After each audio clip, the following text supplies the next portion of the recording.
Vendas depende basicamente de 3 fatores fundamentais. O primeiro deles, ambição. O que é ambição? Ambição, primeiro, é uma palavra que foi demonizada por muitas pessoas, porque elas confundem ambição com ganância. Ganância é uma coisa, ambição é outra. Ambição é fome, apetite. Então, quem não tem apetite não vai aguentar a quantidade de nãos que vai ter. Então, ele já morre aí. Ambição é ingrediente número 1 para você vender com sucesso na sua empresa. Número 2, você precisa de técnica. Vendas não é para quem tem dom. Isso é um outro mito que a gente derrubou aqui. Não é para quem nasceu para vender. Eu tenho dom, eu falo bem. Não. Não é isso. No meu time de vendas tem gente que é tímida, tem gente que é retraída, tem gente que não fala nem tão bem. Por quê? Porque ele tem técnica. Vendas é processo de vendas. O processo de vendas, a técnica de vendas, isso se aprende, isso é treinável. Então, é muito importante você ter técnica. E número 3, o Bush falou resiliência. Resiliência é um dos elementos do que a gente chama de habilidades emocionais. Gestão das emoções é fundamental para quem vende. E o motivo é muito simples. Você, para vender, vai levar muito não. Para vender, muita coisa vai dar errado. Vai dar mais errado que certo em vendas. Mas você confia na estatística de conversão. E para você surfar essa estatística, você precisa ser um cara muito convicto, muito forte.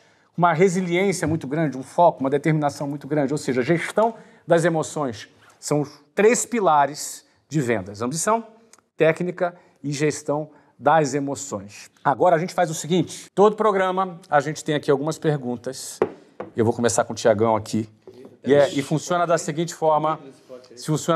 A gente não sabe o que tem aqui dentro. Mas você deixou as polêmicas ou você tirou? Tem tudo aqui, cara. Tem tudo. Não tem censura aqui, tem de tudo aqui. Você vai sortear uma e você escolhe para quem você dispara a pergunta na hora. Muito bom, Ninguém sabe quais são. E aí eu passo o pote para quem responder a pergunta. Vamos lá, Tiagão. Dispara aí. Bom, vamos ver. Nossa, hein? É loucura, hein? Bem essa. Segura. Caraca! Ó, essa daqui eu vou fazer para um cara que eu já sei o que vai responder. Vou perguntar pro Joel essa daqui. Joãozão, como elevar a consciência do cliente antes de vender? Essa daqui eu já tenho manjadinha, hein? Flávio, tá muito fácil isso daqui, hein? Mas você sorteou, tá cara. Você sorteou. Tem as potinho já fica com você. Não, essa é boa. E tem jeito, e tem técnica, né? Tem uma sequência. A gente sabe que a pessoa, ela passa por algumas etapas, né? Antes de qualquer processo. Provavelmente ela nem sabe que ela tem um problema, então ela é considerada inconsciente, incompetente, então ela não sabe que ela não sabe, então ela não sofre. Esse cara tá de boa, ele tá tranquilo, porque ele nem sabe que ele tem aquele problema. Eu sempre dou exemplo, por exemplo, do pai ou da mãe que são obesos, sedentários e que não sabe o quanto que isso influencia na vida dos filhos. Aí eu falo, olha, não sei se você sabe, mas o fato de você ter uma vida, um estilo de vida desregrado afeta em 56% a sua filha, a chance dela ser obesa também. Ele já não é mais agora um cara que está tranquilo. Agora ele é um cara consciente, inconsequente. Agora ele sabe que ele não sabe. E ele fica já incomodado. Ele fala, tá, mas me dá mais elementos, me dá mais informações. Bom, é assim que funciona, não é só com você, funciona isso no mercado, no mundo, o mundo tá assim. E ele fala, meu Deus do céu. Aí agora ele fica consciente que isso é um problema, e aí ao ter noção desse problema, ele já quer resolver esse problema. A terceira fase, ele percebe que ele tem consciência que existe uma solução. Mas existe uma solução para isso. E depois que ele tem uma noção que existe uma solução para aquilo, ele fala, e tem serviços e produtos que solucionam isso. E aí, como você mostrou toda essa etapa, ele gera uma conexão com você. Poxa, você não consegue me ajudar nisso aqui? É nessa hora que ele quer comprar. Porque ele passou pelas etapas, ele não sabia que não sabia, até o momento que ele sabe que ele não sabe fazer e sabe que você pode solucionar isso para ele e agora ele quer. É muito legal, de maneira prática, trazer para a turma que fica claro que as pessoas só compram algo por 2 coisas, ou por um medo ou por uma ambição. Só. Então, quando você aprende, as pessoas só tomam a decisão de compra baseado no medo que elas têm, irreal, genuíno e justo, a resolução desse medo. Por exemplo, as pessoas só pagam a mensalidade numa academia ou por um medo ou por uma ambição. Ou, tô com medo de morrer cedo, preciso treinar meu físico. Ou, quero ficar mais atraente. É sempre baseado no medo ou uma ambição, um telefone celular. Às vezes o cara compra um telefone porque às vezes, não posso ficar sem me comunicar com meus filhos.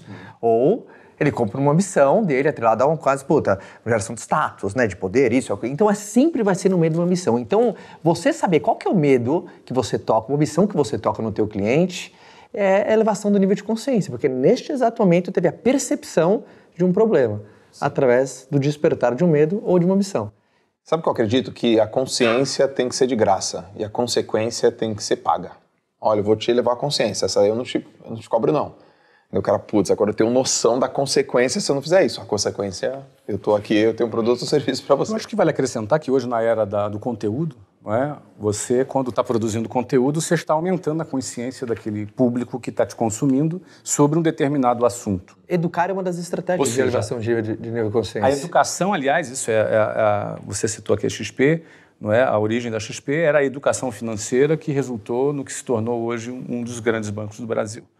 Não é? Ou seja, educar é uma maneira de ampliar o nível de consciência. E veja que a gente tentar vender mais, com mais intensidade, o produto certo, para o cliente certo, no time errado, vai trazer muito menos resultado do que você vender menos o produto certo, no time certo, para o cliente certo. Porque quando eu comecei a minha carreira e o que eu vendia basicamente uma assessoria sobre investimentos, eu tentava com muita intensidade. Eu ficava o dia inteiro no telefone. E eu não conseguia vender nada. Tanto é que o meu primeiro ano vendendo, né, me trouxe mais ou menos R$232 por mês de faturamento. Isso era o que eu ganhava. Então eu tentava vender numa única vez, numa única tacada para um cliente. É igual o cara que tentou vender ouro para o pai do Joel.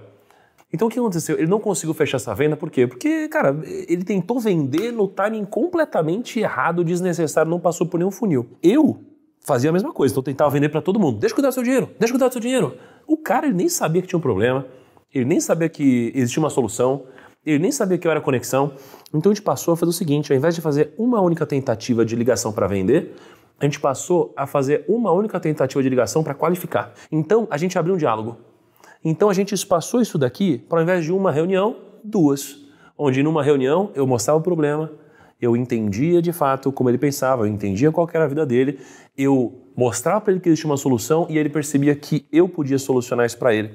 Então quando eu passei dessa venda de intensidade para uma venda mantendo intensidade, mas trazendo para algo um pouco mais consultivo, eu passei mais tempo com o mesmo cliente, ou seja, falei com menos clientes diferentes, mas eu vendi mais, porque eu fiz o meu cliente passar por todo esse processo de expansão de consciência. Então é muito interessante porque a gente acha às vezes que é só intensidade, não é? É método, né? Existe uma expressão muito engraçada, quando a pessoa acredita tanto no que ela faz, no que ela vende, ela fala assim, cara, o meu serviço, o meu produto é para todo mundo tinha que conhecer aquilo que eu tenho. Eu entendo que isso vem da raiz, que você acredita tanto no que você faz, você quer que todas as pessoas tenham acesso. Mas quem quer vender para todo mundo não vende para ninguém. E não existe erro mais grosseiro em vendas do que você gastar tempo demais com pessoas que não estão prontas para comprar de você. Para empresas que não estão prontas, não tem técnica que faça, por exemplo, se alguém perguntar para nós um conselho, como é que eu faço para vender uma Ferrari para um estudante? Eu não tenho a menor ideia, porque é um erro grosseiro na qualificação. Então, que é subestimada, né? O pessoal não investe tempo necessário nisso. Aí começa a colocar a culpa, o mercado que está retraído, não, as pessoas, mudou o hábito de comportamento. Não, você só tem um erro básico de qualificação. Então, esses pequenos detalhes que você vai pegando ao longo de um processo. E acrescentando também nessa questão do timing de fechamento de um produto, é importante entender que cada produto tem um ciclo diferente do outro. Não é? Você vai, por exemplo, um produto em investimento, eu presumo que é um produto muito sofisticado do ponto de vista técnico. O cliente não vai compreender 100% da solução que você vai entregar para ele, porque ele precisaria fazer um curso de finanças de alguns meses para poder compreender a complexidade que tem esse produto. Porém, ele precisa compreender algumas coisas. Primeiro, uma lógica inicial acessível a um leigo, tipo o processo em que meio você vai fazer o investimento. Ele tem que ter uma compreensão básica, mas ele precisa ter confiança, porque ele vai botar o dinheiro dele na sua mão. E a confiança você talvez não conquiste em 20 minutos de conversa. Tem um relacionamento que precisa acontecer. Ou seja, é um produto que, para você transacionar esse produto, uma curva de confiança ela precisa acontecer. Então, quanto mais, por exemplo, você querer fazer uma ligação para fechar na hora um cliente de investimento financeiro, muito provavelmente você vai perder a confiança dele, porque, esse cara está afoito demais, querendo, como assim? Eu não confio nesse cara ainda, por exemplo.